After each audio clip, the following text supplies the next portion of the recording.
Hola, mi amor. Hola. ¿Cómo estuvo esa clase de hoy? Bastante bien.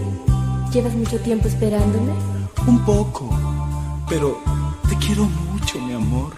Sí, pero por favor, apúrate que pueden vernos. Bueno, pero ¿hasta cuándo vamos a seguir ocultando lo nuestro? ¿Es que no te das cuenta que cada día crece más y más y más mi amor por ti? Hay luto en mi alma. Néstor. El amor que un día era mi alegría, era mi ilusión.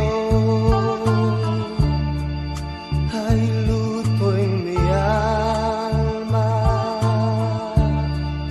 La he visto con otro. Llevaba sus libros, le hablaba al oído palabras de amor, sintiendo en el pecho